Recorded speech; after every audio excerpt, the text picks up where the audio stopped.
Sostène Kofi, jeune Ivoirien vivant à Philadelphie, très actif au PDCI RDA, est de passage à Abidjan. Il est natif à Debra, village situé à 15 km de Bingerville. Il a décidé de venir s'imprégner dans son village natal et nous sommes avec lui ici, chez lui. Bonjour chers amis internautes d'IvoireTV.net, très ravi de vous retrouver. Vous avez découvert ici. Encore que vous avez découvert Ivoire TV. Bonjour Sostène. Bonjour, bonjour. Très ravi de te retrouver. Moi aussi, moi aussi. Et dis-nous, ça fait combien de temps que tu es arrivé ici? D'abord, j'étais là l'année passée et cette année, je suis là depuis le 11 juillet. Alors, depuis le 11 juillet, qu'est-ce que tu as constaté dans ton village natal? Bon, il faut dire que je ne suis pas venu ici aussitôt. Je suis resté à Abidjan parce que j'avais des choses à faire. Et puis, bon, avec le temps, j'ai pu, organiser mon temps pour pouvoir passer ici avant de retourner à Philadelphie. Alors, depuis ton arrivée ici à Ibra, quel changement as-tu remarqué? Bon, il n'y a pas grand changement dans nos villages parce que nos villages sont beaucoup conservateurs, j'ai remarqué, parce qu'il y a plein de cadres. Ça veut dire des gens qui ont une culture ouverte, je vais dire occidentale, puisque bon, ils sont à l'école, des diplômés et tout ça. Mais la structure du village reste la même. Par exemple, j'ai vu la cour royale. C'est la même cour où j'ai vu le corps de mon grand-père exposé. Donc, c'est pour vous dire que le changement, j'ai pas vu grand-chose. Bon, j'ai vu de nouvelles maisons, de nouvelles bâtisses. Le village s'agrandit en population, mais en ce qui concerne les infrastructures, par exemple la route, elle est indésirable. Voilà, le cimetière a besoin d'entretien. Cette baie où on se trouve a besoin d'être repensée et puis bon, dans un cadre plus actualisé. Donc voilà mes constats, mais la chaleur humaine, l'amour de sa culture, tout ça, elle n'a pas changé et ça c'est une bonne chose. Et ici, pratiquement, les villageois, les abourés, est-ce qu'ils vivent en parfaite communion avec les autres peuples? Oui, je crois que nous sommes d'une tribu, nous ne sommes pas nombreux. Je crois que les abourés sont petits en nombre. Je dirais minoritaire dans toute la Côte d'Ivoire en termes de groupe ethnique. Alors, je pense que il y a un instinct de survie. Tu vois, quand on n'est pas nombreux, on n'est pas tout de suite poussé à s'ouvrir, tu vois, au monde extérieur. Mais de plus en plus, il y a beaucoup de métissage. Il faut dire au temps de mes pères, moi par exemple, je suis métissé. Mon père est de Debra, mais ma mère est de Dabakala, par exemple. Donc je suis Ouattara par ma mère et puis Kofi Aibo de par mon père. Et bon, je suis sûr que ça n'a pas été facile pour mes parents, cette union et tout ça, mais mes parents paternels nous ont acceptés. Et puis bon, je fais partie d'une catégorie, une génération. Aujourd'hui, ma génération gère le village, plus ou moins. Donc c'est pour vous dire qu'avec le temps, il y a beaucoup de métissage et ça c'est une bonne chose. Quelle est l'activité principale ici? Bon, je pense que c'est la pêche. Je pense que c'est la pêche, mais vous savez, on peut dire activité principale c'est la pêche, mais ça date de je ne sais pas combien d'années. Aujourd'hui, il n'y a pas d'embouchure, il n'y a pas de poisson. On ne peut pas dire que la pêche est une activité aujourd'hui, mais pour faire bien, pour être dans les normes, les gens disent la pêche, mais moi je suis venu, je ne vois pas de pêche ici. Bon, voilà, donc je ne sais pas pour être franc avec vous. Étant un natif de Debra, de quoi votre village a besoin pour être mieux développé? Bon, je pense que d'abord, il nous faut des hommes sains et des gens avec une ouverture au monde, c'est-à-dire... Vous dites homme sain, de quoi vous parlez? Je parle de la santé. Il nous faut un hôpital, peut-être un centre médical. Il va falloir sur les enfants, il va falloir les suivre comme on dit, prénatale, tout ça, faire en sorte que les enfants soient vraiment dans de bonnes conditions.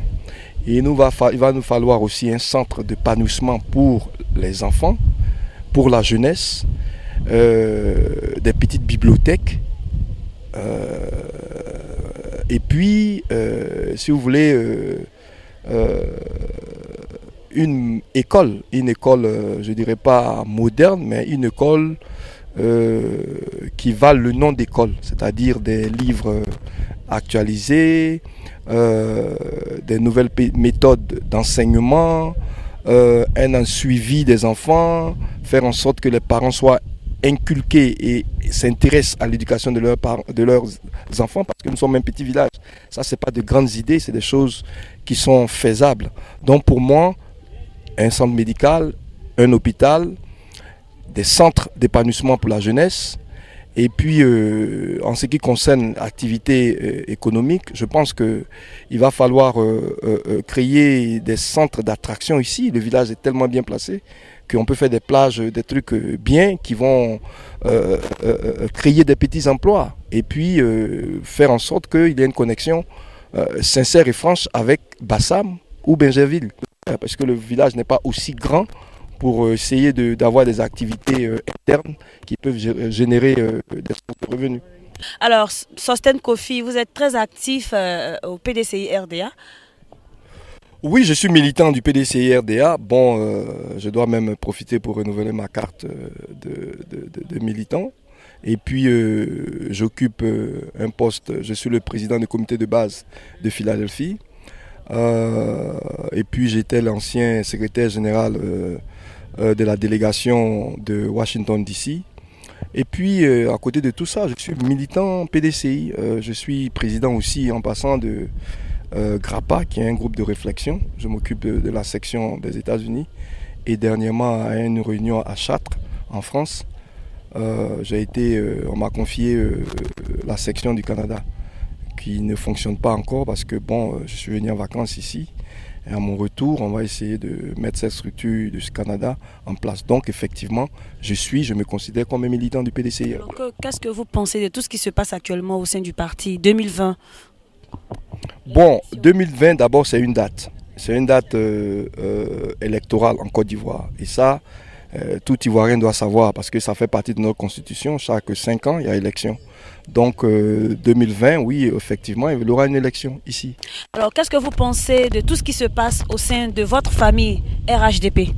Bon, au sein de RHDP aujourd'hui, il faut dire qu'il y a une petite, je dirais, incompréhension de la famille, au sein de la famille, des différents partis.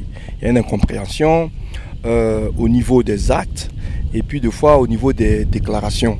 Donc oui, nous avons le problème de l'alternance en Côte d'Ivoire, parce qu'il ne faut pas avoir l'alternance en termes de deux partis politiques. Moi je suis un démocrate, c'est pour cela que je suis PDCI RDA, il y a 2 D dedans, démocratique et tout ça, donc je suis au PDCI d'abord parce que c'est un parti démocratique. C'est vrai, les hommes sont ce qu'ils sont, les actions ne suivent toujours pas, mais je sais que le PDCI, dans ses textes, nous sommes un parti démocratique. Et c'est l'une des raisons qui m'ont amené à adhérer à ce parti. Donc je ne crois pas qu'une alternance se passe entre 2 partis politiques. Il y a aussi les autres partis qui font partie de la classe politique ivoirienne, le FPI, le PDCI, le RDA, plutôt le RDR et d'autres partis, d'autres petits partis qui sont créés et tout ça. Alors en 2020, il y aura des élections. Maintenant, au sein du RHDP, nous avons décidé, et je pense qu'avec l'appel de Daoukro, ça a été encore spécifié. Maintenant, bon, il y a des mésententes avec les différentes déclarations des hommes politiques. Bon, c'est des déclarations. Moi, à mon niveau, c'est des déclarations. J'attends le congrès du RDR pour effectivement savoir ce qu'ils ont décidé. Sinon, nous, au niveau du PDCI, nous avons eu, je crois, un séminaire à Bingerville qui a été clair. Bon, nos préoccupations, ce qu'on doit faire, informer nos militants que 2020, c'est l'année du PDCI. Voilà un peu, moi, ma position sur tout ce qui se passe. C'est vrai qu'il y a des déclarations antagonistes, mais je ne prends pas ça sérieusement jusqu'à ce que le parti du RDR qui fait partie du RHDP prennent une position sérieuse à leur congrès. Voilà ma position en ce qui concerne les déclarations. Alors, M. Sostène Kofi, quel est votre avenir politique? Est-ce que vous envisagez d'être un futur cadre, c'est-à-dire un maire ou un député? Non, pour être franc, ça ne m'intéresse pas trop, des trucs de député et tout ça. Moi, je peux travailler, je travaille toujours pour une Côte d'Ivoire démocratique. Moi, je suis plutôt pour voir une société transparente, une société où tout le monde a ses chances. C'est ça un peu ce qui m'intéresse au stade où je suis. Je n'ai aucune vision électoraliste, franchement. Vous savez, il faut qu'il y ait comment on dit ça, un environnement pour faire la politique. Et je ne pense pas que cet environnement que je vois où c'est plutôt l'hypocrisie, c'est plutôt les postes pour travailler, ministre, la corruption, le détournement, l'exclusion.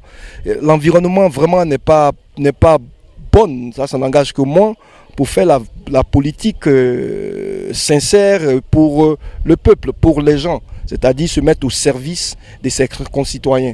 Je pense que c'est ce que je vois. Je suis là ça fait maintenant presque un mois, mais c'est la déception, la misère grandissante, la mésentente, la méfiance entre les Ivoiriens, un pays où à chaque fois c'est les pistolets qui sonnent, à chaque fois il faut aller agresser la police, prendre des armes et tout ça, c'est pas des situations propices et pour faire, je pense, la politique, j'ai l'impression que c'est les armes. On parle d'élections, mais les institutions même qui s'occupent des élections ne sont pas démocratiques. Vous avez quelqu'un qui est à la commission électorale, qui a son mandat qui est passé, personne n'en parle, mais on parle de 2020. Et puis 2020, ce n'est pas que le PDCI et le RDR. Ce n'est pas les seuls partis qui existent en Côte d'Ivoire. Ce n'est même pas démocratique. Il faut faire en sorte que les Ivoiriens qui sont à l'extérieur rentrent. Il faut libérer les prisonniers politiques. Il faut faire en sorte que les Ivoiriens respirent. Actuellement, les gens, j'ai l'impression que c'est pas sain, ça m'intéresse pas la politique ici. Mais je suis un activiste. Je suis PDCI, c'est vrai. Je fais un effort pour suivre la ligne de mon parti. Si je ne suis pas d'accord avec la ligne de mon parti, le plus souvent ce que je fais, je m'étais. Mais ça ne veut pas dire que j'épouse tout ce qui se passe. J'ai été contre l'appel de Daoukro. Aujourd'hui, on nous dit 2020, c'est notre jour, on doit se battre et tout ça. Bon, mais les conditions ne sont même pas remplies pour parler de 2020.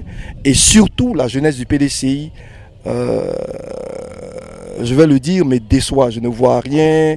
C'est des gens qui attendent qu'on les parte, comment on dit ça, ils ont des coachs, le paternalisme là. Les gens, ils sont sous des couverts, des gens. Et ça, on ne va pas prendre un pouvoir comme ça. Ce n'est pas possible. Que pensez-vous de la situation socio-politique de la Côte d'Ivoire? Bon, je pense qu'en Côte d'Ivoire, d'abord, nous avons un peuple superbe. La Côte d'Ivoire est un pays, comme le disait mon ami, l'ancien ambassadeur de Côte d'Ivoire à l'ONU, un peuple béni. Il a raison. Le peuple de Côte d'Ivoire est ouvert. On est condamné à accepter nos frères de la sous-région. On est condamné, il n'y a rien à faire. Le métissage est avancé et la nature a fait en sorte que ce soit la Côte d'Ivoire qui joue ce rôle de leader de la sous-région. Maintenant où il y a problème, c'est que les politiques mettent les peuples en palabre. Vous avez les histoires de nordistes contre sudistes et tout ça. C'est des faux problèmes. C'est vraiment des faux problèmes. Et je suis venu, au niveau social, il faut dire que les gens ne sont pas contents. Les gens ne sont pas contents, je le sens, ils le disent. C'est vrai que dans les salons aussi, quand tu parles, les gens ne parlent pas un truc, mais ils le disent. Le pays, les gens ne sont pas contents. Les gens même ont déjà des plans de ce qui va arriver, sans truc. Donc ça vous dit qu'il y a un mécontentement. Ça, je le dis parce que j'ai eu à côtoyer les gens. Maintenant, au niveau social, je suis allé à Yopougon, je suis allé à Port-Boué, je suis allé à Boboga, je suis allé même dans des quartiers périphériques de Cocody et tout ça. C'est la misère. On ne peut même pas circuler en Côte d'Ivoire. La circulation est mauvaise, mais vous avez toutes les grosses voitures qui sont ici. Donc il n'y a pas d'équation, on n'en voit pas. Donc socialement, pour moi, ça ne va pas. Quelle solution vous proposez?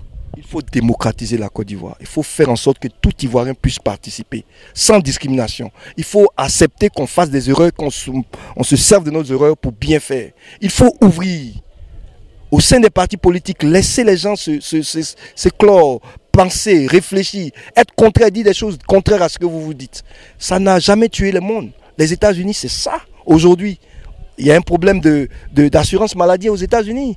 Il y a un acte qui doit être pris, légal, comme on dit ça, une proposition de loi pour que les Américains aient une couverture médicale. Mais tous les intérêts sont réunis et se battent pour avoir une plus grande part du gâteau. Je veux dire, qui va plus couvert que l'autre et tout ça. Ça se fait dans la